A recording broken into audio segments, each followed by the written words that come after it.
اللهم فقهنا في الدين. اللهم إنا نسألك علما نافعا ورزقا طيبا وعملا متقبلا. اللهم إنا نعوذ بك من علم لا ينفع ومن قلب لا يخشع ومن نفس لا تشبع ومن دعوة لا يستجاب لها. اللهم إنا نعوذ بك من شرور أنفسنا ومن سيئات أعمالنا، من يهده الله فلا مضل له ومن يضلل فلا هادي له، ونشهد أن لا إله إلا الله ونشهد أن محمدا رسول الله صلى الله عليه وسلم. السلام علیکم ورحمۃ اللہ وبرکاتہ.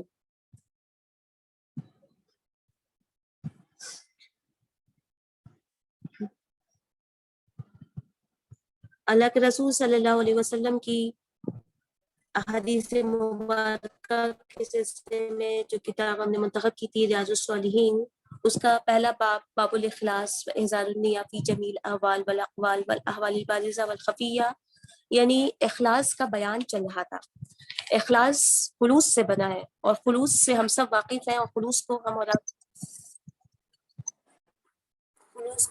آپ سب جو ہے وہ محسوس بھی کرتے ہیں، اور خلوص کو ہم جو ہے وہ اپنے دل کی گہرائیوں سے محسوس کرتے ہیں اور خلوص کا احساس بھی کرتے ہیں.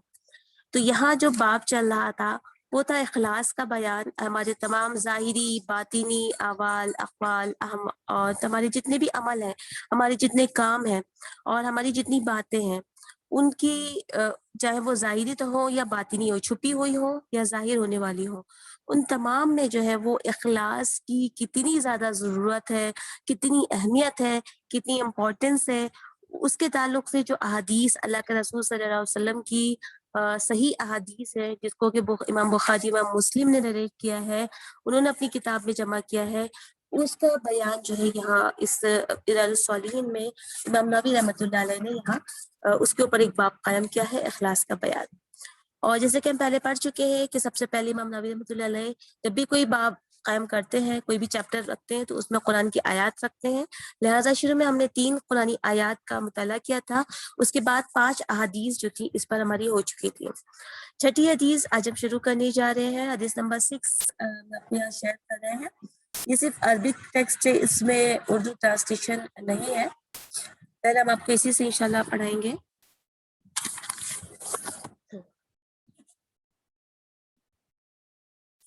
اور جیسے ہی ہمیں اس کا ہندی ورژن ملتا ہے انشاءاللہ آپ کو جو ہے وہ وہی شیئر کریں.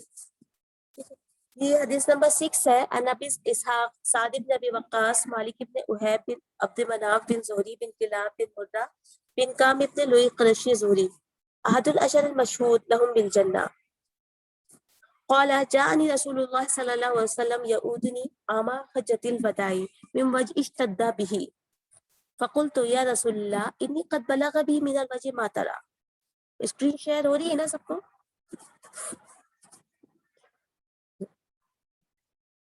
ایسا بتا دیجیے اسکرین شیئر ہو رہی ہے؟ نہیں باجی نہیں ہو رہی. نہیں میم نہیں ہو رہی.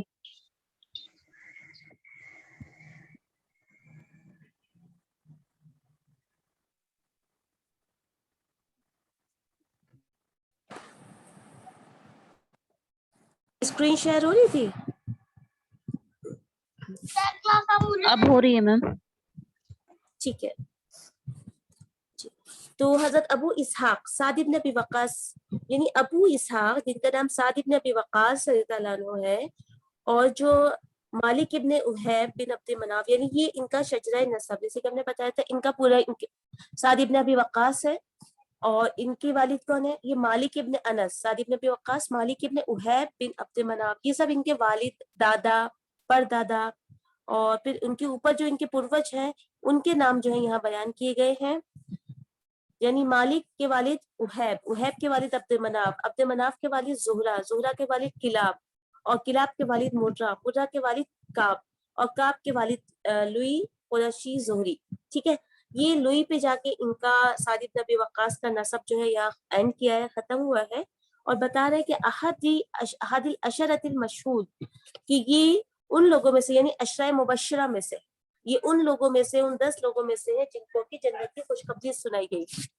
قالا کہتے ہیں کہ جاءنی رسول اللہ صلی اللہ علیہ وسلم، سعد بن ابی وقاص کہتے ہیں کہ جاءنی رسول اللہ صلی اللہ علیہ وسلم یعودنی عام حجۃ الوداع، کہ نبی کریم صلی اللہ علیہ وسلم حجۃ الوداع کے سال میرے پاس تشریف لائے تاکہ میری عیادت کریں. فقلت یا رسول اللہ، یعنی میری عیادت کرنے کے لیے اللہ کے رسول صلی اللہ علیہ وسلم میرے پاس تشریف لائے. فقلت تو میں نے کہا یا رسول اللہ، اے اللہ کے رسول صلی اللہ علیہ وسلم، انی قد بلغ بی من الوجع ما ترى، آپ تشریف لے کر آئے ہیں تاکہ میری عیادت فرمائیں کیونکہ میں شدید درد میں مبتلا ہوں. میں نے کہا وَأَنَا ذُو مَالٍ وَلَا يَرِثُنِي إِلَّا ابْنَةٌ لِي، میں شدید درد میں مبتلا ہوں، وَأَنَا ذُو مَالٍ، اور میں بہت مالدار بھی ہوں، اور میری جو وارث ہے نا وہ صرف ایک بیٹی ہے، یعنی ایک سوائے ایک بیٹی کے میرا کوئی وارث نہیں ہے. فَأَتَصَدَّقُ بِثُلُثِ مَالِي، تو کیا میں اپنا مال کا 2/3 حصہ جو ہے صدقہ کروں؟ آپ صلی اللہ علیہ وسلم نے فرمایا لا، نہیں. فقلت تو میں نے پوچھا فشطر یا رسول اللہ، اللہ کے رسول صلی اللہ علیہ وسلم، کیا میں ہاف مال اپنے مال کا آدھا حصہ اللہ کے راہ میں صدقہ کر لوں؟ فقال، تو آپ صلی اللہ علیہ وسلم نے فرمایا لا، نہیں. قلت میں نے کہا فالثلث یا رسول اللہ، اللہ کے رسول صلی اللہ علیہ وسلم، کیا میں 1/3 1/3 جو ہے وہ صدقہ کر لوں؟ قال الثلث والثلث کثیر، آپ صلی اللہ علیہ وسلم نے فرمایا کہ ہاں 1/3 جو ہے وہ صدقہ کر سکتے ہو، یعنی تیسرا حصہ. فرمایا ہاں تیسرا حصہ صدقہ کرو، اور تیسرا حصہ بہت ہے. یا فرمایا کبیر، یعنی یا تو کثیر کا لفظ استعمال کیا یا کبیر کا. یہاں پہ دیکھیے اور جو لگا دیتے ہیں نا، تو اس میں یہ ہوتا ہے کہ راوی کو تھوڑا سا اس کی یادداشت سے تھوڑا سا کہیں نہیں کہیں ہوتا ہے کہ یا تو لفظ کثیر وہ چاہ رہا ہے کہ اللہ کے رسول نے جو الفاظ استعمال کیے ہو بہو وہی لفظ جو ہے میں یہاں پر بیان کروں، تو ان کو یاد نہیں رہا کہ یا تو کثیر استعمال کیا یا کبیر. ٹھیک، معنی وہی ہے، یعنی ایک بڑا حصہ، یعنی یہ بھی زیادہ ہے یا کافی ہے. انکا انتظر ورثتک اغنیاء خیر من انتظرهم آلۃ اللہ، اللہ کے رسول صلی اللہ علیہ وسلم آلتن یتکففون الناس، کہ اگر تم اپنے وارثین کو مالدار چھوڑو بہتر ہے اس بات سے کہ تم انہیں نادار چھوڑو، محتاج اور فقیر چھوڑ جاؤ، تاکہ وہ لوگوں کے آگے ہاتھ پھیلاتے رہیں. کفن کہتے ہیں ہتھیلی کو، اسے سے ورب بنائے تکففا یتکففو، ٹھیک ہے، ہاتھ پھیلانے کے لیے آتا ہے. آپ کو پتہ ہے جب کوئی مانگتا ہے فقیر تو کیا کرتا ہے، اپنے ہاتھ آگے دراز کرتا ہے نا، اسی سے یتکففو، کفن ہتھیلی، اور یتکففو ہاتھ پھیلانا. ٹھیک ہے، اللہ کے رسول فرما رہے ہیں انکا انتظر ورثتک اغنیاء، کہ تم اپنے وارثین کو مالدار چھوڑو، یہ زیادہ بہتر بات ہے اس بات سے کہ تم ان کو آلتن فقیر چھوڑ دو، یتکففون الناس، کہ وہ لوگوں کے آگے ہاتھ پھیلاتے رہیں. وَإِنَّكَ لَن تُنْفِقَ نَفَقَةً تَبْتَغِي بِهَا وَجْهَ اللَّهِ إِلَّا أُجِرْتَ عَلَيْهَا حَتَّى مَا تَجْعَلُ فِي امْرَأَتِكَ، کہ انکا لن تنفقا، کہ جو کچھ بھی تم خرچ کرتے ہو، جو مال تم اللہ کی خوشنودی کے لیے خرچ کرو گے، کس کے لیے؟ جو مال تم اللہ کو راضی کرنے کے لیے خرچ کرو گے تمہیں اس کا اجر ملے گا. حتیٰ، بڑی اہم بات ہے، بہت دھیان سے سنیے گا، حتیٰ ما تجعل فی امرأتک، یہاں تک کہ تم اپنی بیوی کے لقمے جو منہ میں جو لقمہ بھی ڈالو گے اس کا بھی تمہیں اجر ملے گا. یہ کتنی اہم بات ہے، اور یہ جو ہمارا جو تعلق ہے ازدواجی زندگی کا اس کو مضبوط کرنے کے لیے کتنا اہم نقطہ. اللہ کے رسول صلی اللہ علیہ وسلم چلتے پھرتے تربیت فرما دیتے. اللہ کے رسول صلی اللہ علیہ وسلم جو تھے سراپا مربی تھے. آپ صلی اللہ علیہ وسلم کی کوشش رہتی تھی، آپ صلی اللہ علیہ وسلم کی مستقل آپ بھیجے اسی لیے گئے تھے تاکہ لوگوں کی تربیت کریں، لوگوں کو گائیڈ کریں، لوگوں کی رہنمائی کریں. تو اللہ کے رسول صلی اللہ علیہ وسلم فرما رہے ہیں کہ اگر تم ایک بیوی کے منہ میں لقمہ بھی ڈالو گے تو اس کا بھی ثواب ملے گا. ظاہر بات ہے یہ ایک خاص ازدواجی تعلق کو بنانے کے لیے اور ان کو مضبوط کرنے کے لیے جو ہے بڑا اہم پوائنٹ اللہ کے رسول صلی اللہ علیہ وسلم نے بات کیا ہو رہی تھی، لیکن اس میں فرمایا کہ یہ ایک ایسا کام ہے جس کو بھی جو بھی بغیر اجر کے ضائع نہیں ہوتا، یعنی اس چھوٹے سے کام کا بھی اللہ تعالیٰ نے اجر رکھا ہے. حالانکہ یہ چیز کیا ہے، یہ محبت بڑھانے کا ایک ذریعہ ہے. یہ جو ہماری ازدواجی زندگی میں جو گیپ آ گیا ہے آج کل، جو یہ ریلیشن شپ ہے اس میں جو کھچاؤ عام طور سے دیکھنے کو ملتا ہے، تو اس کی ایک بڑی وجہ یہ ہے کہ ہم لوگوں نے اپنا ایک ایٹیٹیوڈ بنا لیا. یہ جو نئی نسل ہے، نئی جنریشن ہے، وہ اپنی حساب سے چلتی ہے. حالانکہ اس چیز میں کوئی آر، کوئی شرم، کوئی قباحت، کوئی حیا نہیں ہے. آیا کہ مطلب یہ ہے کہ اس میں کوئی ایسی بات نہیں ہے کہ جو کہ خلاف شریعت ہو، بلکہ یہ خلاف شریعت نہیں ہے، بلکہ اللہ تعالیٰ کے رسول صلی اللہ علیہ وسلم اس میں ضمناً بتا رہے ہیں کہ یہ کام بھی دین کا ایک پارٹ ہے، دین کا ایک حصہ ہے. کہ انک لن تنفق نفقۃ، کہ جو چیز بھی تم خرچ کرو گے، جو نفقہ بھی تم خرچ کرو گے، جو پینی بھی تم خرچ اللہ کے راستے میں کرو گے، اس کا تمہیں جو ہے اجر ملے گا. حتیٰ، لیکن ہوگا کس لیے؟ شرط لگا دی، وجہ اللہ، اللہ کی رضا ضروری ہے. اب اللہ کی رضا کہاں پتہ چلے گی؟ یہ جو دل ہمارا ہے، اس دل کے اندر ہماری خلوص ہمارا پوشیدہ ہوتا ہے. ٹھیک ہے, تو اس میں ہماری کتنا خلوص ہے, ہم کس نیت سے دے رہے ہیں, کس لیے دے رہے ہیں, کس مقصد سے دے رہے ہیں, آیا ہمارے اندر کہیں دکھاوا ہے, کہیں نہ کہیں ہمیں اب ہماری تعریف ہو رہی ہے تو اس کا بھی کہیں نہ کہیں یہ ذاتی منفعت, ہماری ذاتی فائدہ ہمیں حاصل ہونے کی امید ہے. تو اگر یہ نیت ہے تو یہ مقصد حاصل نہیں ہوگا.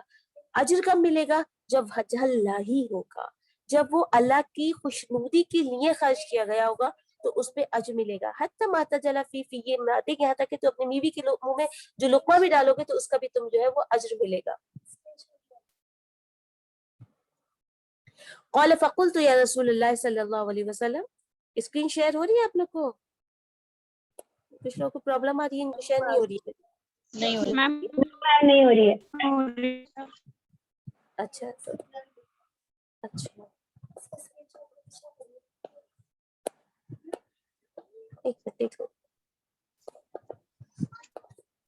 دیکھیے بھائی بلینک آ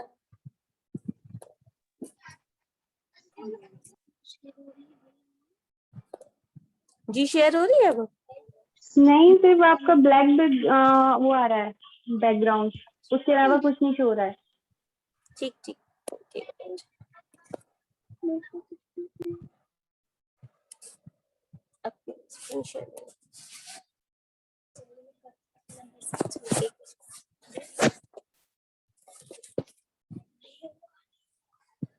ٹھیک ہے چلیے, تو اس میں اللہ کے رسول صلی اللہ علیہ وسلم فرما رہے ہیں کہ فقلت یا رسول اللہ صلی اللہ علیہ وسلم,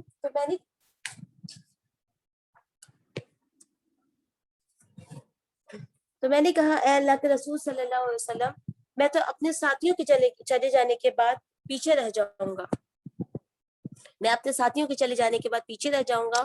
فرمایا پیچھے رہ جانے کی صورت میں جو کام تم اللہ کی خوشنودی کے لیے کرو گے اس سے تمہارا درجہ بلند ہوگا, اور ممکن ہے کہ تم پیچھے رہ جاؤ تو کچھ لوگوں کو تم سے فائدہ پہنچے اور کچھ لوگوں کو تم سے نقصان پہنچے.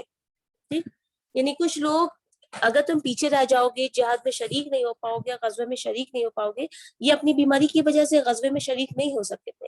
حضرت سعد بن ابی وقاص اپنے کسی مرض کی وجہ سے, بیماری کی وجہ سے غزوے میں شریک, حجۃ الوداع کے موقع پہ, یعنی جو اللہ کے رسول صلی اللہ علیہ وسلم سفر کے لیے گئے تھے وہاں پر یہ شریک نہیں ہو سکے تھے, اس سفر میں نہیں جا سکے تھے. تو آپ صلی اللہ علیہ وسلم پھر ان کی عیادت کے لیے آئے تھے.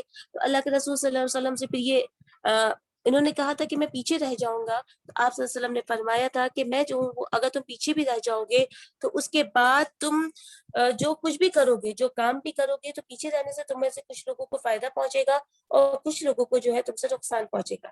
تو فائدہ پہنچنے کا مطلب یہ ہے کہ کچھ لوگ تم سے فائدہ اٹھائیں گے اور کچھ لوگوں کو, یعنی کافروں کو, دشمنوں کو, اللہ کے دشمنوں کو جو ہے تم سے نقصان پہنچے گا. کیونکہ اگر وہ جہاں تم موجود ہو اس جگہ حملہ کرتے ہیں تو تم ان لوگوں کی ڈیفینس کرو گے, ان لوگوں کا بچاؤ کرو گے اور ان کا مقابلہ کرو گے دشمنوں کا. ٹھیک ہے, تو اس طریقے سے تم ان کو نقصان پہنچا سکتے ہیں. پھر اللہ کے رسول صلی اللہ علیہ وسلم نے دعا کی, اللہم امضی لاصحابی ہجرتہم, اے اللہ تعالیٰ, اے اللہ صحابہ کرام کی ہجرت کو مکمل فرما اور انہیں پچھلے پاؤں نہ لوٹا. لیکن سعد ابن خولہ کا افسوس ہے, حضور صلی اللہ علیہ وسلم نے ان کا افسوس سے ذکر کیا کیونکہ وہ مکے میں ہی ان کا انتقال ہو گیا تھا. یہ بات تو سعد ابن ابی وقاص کی ہو رہی ہے, لیکن حضور صلی اللہ علیہ وسلم نے یہاں بیٹھ کر دعا کی کہ اے اللہ, جو میرے صحابہ ہیں, جو میرے ساتھی ہیں, جنہوں نے کہ ہجرت کی تھی, ان کی ہجرت کو آپ مکمل فرما لیجئے اور انہیں پچھلے پاؤں نہ لوٹا. یعنی ہجرت کرنے کے بعد, ہجرت کا مطلب کیا ہوتا ہے؟ ہجرت کہتے ہیں اپنے جان, اپنا کاروبار, اپنا مال اور اپنی مرغوب ترین, پسندیدہ ترین چیزوں کو چھوڑنا اور چھوڑ کر صرف اور صرف اللہ کی رضا کے لیے جو ہے وہ مائگریٹ کر جانا, ہجرت کر جانا, اللہ کی خوشنودی کے خاطر اپنا چین, اپنا آرام چھوڑ دینا. تو یہ کیا ہے کہ یہ بڑی قربانی ہوتی ہے. تو اللہ کے رسول صلی اللہ علیہ وسلم نے دعا کی, اللہ میں جو میرے صحابہ کرام ہیں ان کی ہجرت کو مکمل فرما, اس میں کوئی کمی نہ رہ جائے, کسی بھی طریقے کی ان کی اس قربانی میں جو ہے وہ کوئی کوتاہی نہ رہ جائے, کہیں بھی جو ہے وہ کسی طریقے کی مطلب اس میں جو ہے وہ کمی نہ رہے. تو اور انہیں پچھلے پاؤں نہ لوٹا, یعنی اب جب انہوں نے ہجرت کر لی ہے تو ہجرت کرنے کے بعد جو ہے ان کو پچھلے پاؤں جو ہے وہ نہ لوٹائے گا,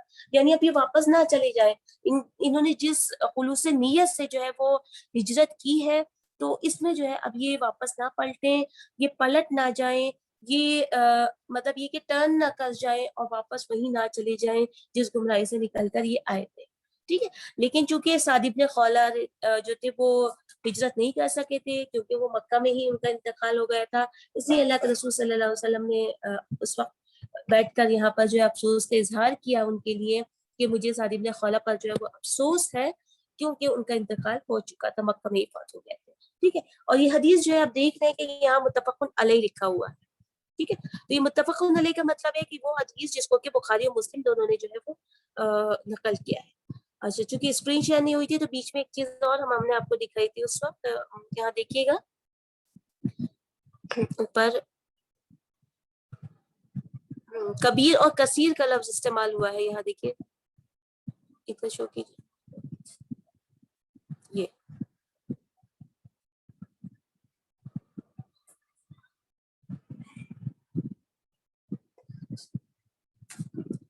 یہاں دیکھیے اوپر سے 1 2 3 4 5 6 7 لائن میں دیکھیے اوپر سے جو حدیث کا ٹیکسٹ لکھا ہوا ہے کہ اولا الثلث والثلث کثیر او کبیر. یہ دیکھیے الثلث کبیر او کثیر، تو یہ جو کبیر اور کثیر استعمال ہوا ہے، یہ کبیر یہاں یہ جو راوی کو یہ تھوڑا سا ڈاؤٹ ہے کہ اللہ کے رسول صلی اللہ علیہ وسلم نے کثیر کا لفظ استعمال کیا تھا یا کبیر. معنی دونوں کے زیادہ ہی ہیں، یعنی جو 1/3 ہے جو ثلث ہے یہ بھی زیادہ ہی ہے، یعنی کافی ہے، بڑا حصہ ہے. ٹھیک. یعنی تیسرا حصہ بہت ہے یا بڑا ہے، یہ دونوں میں سے کوئی ایک لفظ اللہ کے رسول صلی اللہ علیہ وسلم نے استعمال کیا تھا، اس لیے انہوں نے جو ہے اور لگا کے یہاں پر ذکر کر دیا. ٹھیک کلیئر ہے یہ. تو یہ حدیث ہمیں بتا رہی ہے کہ انسان کی نیت اگر خالص ہوگی تو اس کو ایک مومن کو چھوٹے سے چھوٹے کام کا بھی ثواب ملے گا. ٹھیک. اور یہ ساتھ ہی ساتھ یہ چیز بھی بتا رہی کہ اگر نیت میں خلوص ہے، نیت میں اخلاص ہے، ہم نے کسی کام کی اچھے کام کی نیت کی لیکن اس کام کو ہم کر نہیں پائے، تو اللہ تعالیٰ کی ذات اتنی رحیم ہے، اس کی رحمت اتنی وسیع ہے کہ اس نے اس چیز پر بھی صرف نیت کرنے کے اوپر بھی ہمارے لیے اجر مقرر کر رکھا ہے. لیکن یہ اجر کا مطلب کتنا ملے گا یہ ڈیپینڈ کرتا ہے ہماری نیت کے اوپر. مثال کے طور پہ ہم نے جو ہے وہ کچھ کسی کام کا ارادہ کیا، ٹھیک ہے، یہ ہمارا دل ہے، اس دل میں ہم نے کچھ ارادہ کیا، ٹھیک ہے ہم اچھا کام کر لیں گے، ٹھیک. لیکن ہمارے دل میں صرف اتنا ہی ارادہ تھا، کہیں نہ کہیں کچھ لوگوں کا خوف بھی موجود تھا، کچھ اندیشے بھی موجود ہیں، ٹھیک. تو اس میں کیا ہے ہمیں جو ثواب ملے گا وہ اتنا ہی ملے گا، اس سے زیادہ کی ہم جو ہے امید نہ کریں.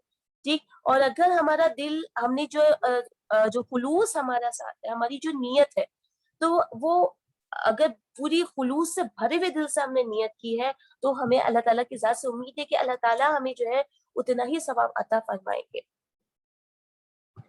ٹھیک ہے. اس کے بعد ایک چیز اور بھی ہے کہ ہمارے لیے یہ صرف یہ کافی نہیں کہ ہم نیت کر لیں.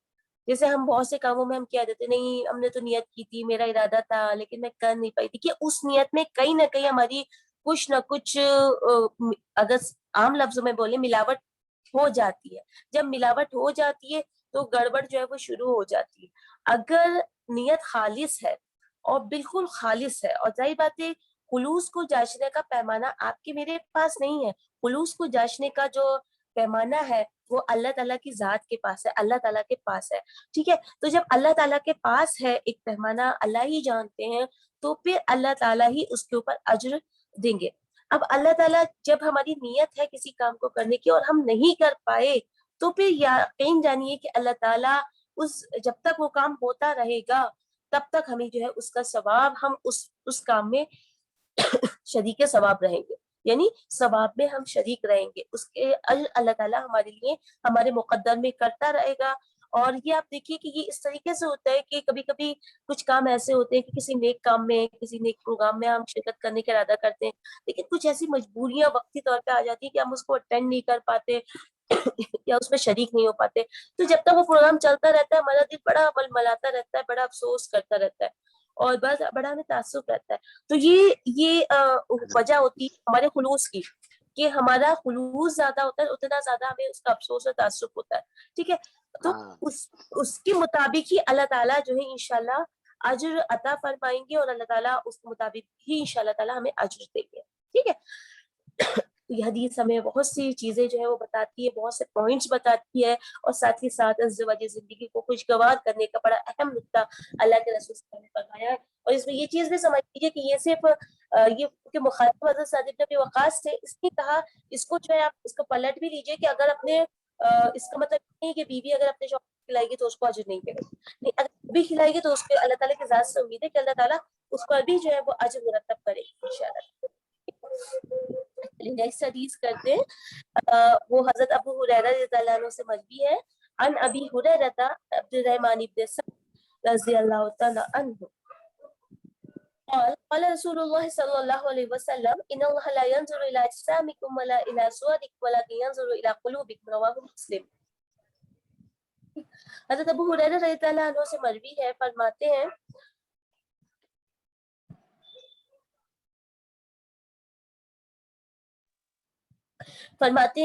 ابو ہریرہ عبد الرحمن ابن سخر رضی اللہ عنہ سے مروی ہے۔ ابو ہریرہ کا نام کیا ہے؟ عبد الرحمن ابن سخر، کہ رسول اللہ صلی اللہ علیہ وسلم نے فرمایا اللہ تعالیٰ نہ تمہارے جسموں کو دیکھتا ہے، تمہارے جسموں کو نہیں دیکھتا ہے کہ وہ سڈول ہے، وہ موٹے ہیں، وہ کتنے سلیم ہیں، آپ کتنی اسمارٹ ہیں، یہ نہیں دیکھتا اللہ تعالیٰ۔ بولا الہ سواد، آپ کتنی خوبصورت نظر آ رہی ہیں، آپ نے کیسا میک اپ کیا ہے، آپ کون سے پارلر سے تیار ہو کے آئی ہیں، آپ کہاں، آپ نے کیا کیا ہے، آپ نے اپنی شکل پہ لگا رکھا ہے، کچھ نہیں دیکھتا، کیونکہ آپ کو پتہ ہے کہ جسم کی بناوٹ اللہ تعالیٰ کی دی ہوئی ہے، یہ چہروں کی تخلیق اللہ تعالیٰ کی کری ہوئی ہے، ہمارا جسم، ہمارا چہرے، ہمارا بدن، ہمارا سب کچھ اللہ تعالیٰ کی تخلیق ہے۔ تو اللہ تعالیٰ کو کیا ضرورت ہے، کیا ضرورت پڑی کہ وہ کالے جسموں کو دیکھے اور گورے جسموں کو دیکھے، کالے چہروں کو توجہ نہ کرے یا گورے چہروں کی طرف توجہ کرے، ایسا کچھ نہیں ہے۔ بڑی پیاری اور بڑا اہم نقطہ اور دین کی روح بتائی گئی ہے کہ اللہ کی نظر میں ہمارا رب وہ رب ہے کہ جو ہماری صورتوں کو اور ہماری شکلوں کو نہیں دیکھتا، لیکن ينظر الى قلوبكم، بہت اہم بات ہے، لیکن وہ کہاں دیکھتا ہے؟ تمہاری دلوں کو دیکھتا ہے۔ اور آپ کو پتہ ہے دل جو ہے وہ مرکز ہے، جو تقوی کا سینٹر پوائنٹ ہے وہ ہے دل۔ اللہ کے رسول صلی اللہ علیہ وسلم نے بتایا کہ التقوی ہاں ہونا، دل ہی وہ جگہ ہے جہاں پہ کہ تقوی پنپتا ہے، جہاں سے تقوی اٹھتا ہے، تقوی کی کرنیں پھوٹتی ہیں، وہ کیا جگہ ہے؟ وہ ہے دل۔ ٹھیک ہے، اللہ تعالیٰ کہاں دیکھتا ہے؟ ہمارے جسموں کو نہیں دیکھتا۔ اگر اللہ تعالیٰ جسموں کو دیکھ کر فیصلہ کرنے لگے تو پھر بہت مشکل پڑ جائے گی۔ اگر اللہ تعالیٰ صورتوں کو دیکھ کر فیصلہ کرنے لگے تو بہت سی دقتیں سامنے آئیں گی۔ اللہ تعالیٰ اس لیے کہاں دیکھتا ہے؟ دلوں کو دیکھتا ہے۔ ہمارے دلوں میں جو جذبات ہے، جو ہمارے دلوں میں وساوس پیدا ہو رہے ہیں، جو ہمارے دلوں میں خیالات آ رہے ہیں، جو ہمارے دلوں میں امنگیں اٹھ رہی ہیں، جو ہماری نیتیں ہیں، جو ہمارے دل میں خلوص ہے، اس چیز کو دیکھتا ہے اللہ تعالیٰ۔ ٹھیک ہے، تو یہ چیز، یہ حدیث بہت اہم حدیث ہے، اس سے ہمیں دین کی روح پتہ چلتی ہے، اور دین میں جو سادگی ہے اور اللہ تعالیٰ کی جو الہیت ہے وہ اس کا ہمیں جو ہے وہ اندازہ ہوتا ہے کہ اللہ تعالیٰ جو کہ الہ ہے، وہ خالق ہے، اس نے ہمیں تخلیق کیا ہے، تو اس کو کیا ضرورت پڑی کہ ہم اس کے سامنے جو ہے وہ اس طریقے سے جائیں۔ اس نے اپنے پاس بلانے کے لیے، اپنی نمازوں کے لیے بھی، عبادت کے لیے بھی ایک مخصوص طرز ہمارا بتا دیا ہے کہ ضروری نہیں ہے کہ آپ ہر بار جو ہے وہ نیا کپڑا پہن کر آؤ، صرف پاک اور صاف کپڑا پہن کر آپ آ جائیے، آپ کی نماز جو ہے ہو جائے گی۔ آپ اپنا صدر ڈھانپ لیجیے، آپ کی نماز ہو جائے گی۔ لیکن آپ کے دل میں کیا ہونا چاہیے؟ خلوص ہونا چاہیے، آپ کے دل میں جھکاؤ ہونا چاہیے، آپ کے دل میں عاجزی ہونی چاہیے، آپ کا دل اللہ کے آگے جھکا ہوا ہونا چاہیے، صرف جسم نہیں جھکے۔ یعنی ہمارے اس میں بھی بڑا اہم نقطہ ہے کہ اگر ہمارے جسم تو اللہ کے آگے جھک رہے ہیں لیکن دل نہیں جھک رہا۔ نمازوں میں ہمارے جسم جھکتے ہیں، وہ عادی ہو گئے کہ ابھی یہ کھڑا ہونا ہے، ابھی رکوع کرنا ہے، ابھی سجدہ کرنا ہے، لیکن ہمارا دل نہیں جھکے تو پھر ہمیں کیا دیکھ رہے ہیں؟ اس حدیث میں اللہ تعالیٰ، اللہ کے وسلم کیا فرما رہے ہیں؟ بولا کہ ينظر الى قلوبكم، اللہ تعالیٰ کہاں دیکھ رہے ہیں؟ تمہارے دلوں کو دیکھتے ہیں۔ اس لیے ہمیں فوکس کرنی چاہیے، اپنے دل کی طرف توجہ کرنی چاہیے، اس کو خاص طور سے ہمیں جو ہے تربیت دینی ہے، اس کو سنبھال کر رکھنا ہے، اس کو خلوص سے لبریز رکھنا ہے۔ ٹھیک ہے، اللہ تعالیٰ ہمارے دلوں کے اندر خلوص اور للہیت پیدا کرتا ہے۔ ٹھیک ہے، آگے فرمانے کے رواہ مسلم، یہ حدیث جو نریٹ کی ہے نا، یہ جو حدیث انہوں نے امام نووی نے نقل کی ہے، یہ الفاظ امام مسلم کے ہیں۔ ٹھیک ہے، اور امام بخاری نے کوئی دوسرا لفظ استعمال کیا، اعمالکم استعمال کیا ہے، یعنی اللہ تعالیٰ یہ جو حدیث کے الفاظ ہے وہ امام مسلم کے نقل کیے ہوئے۔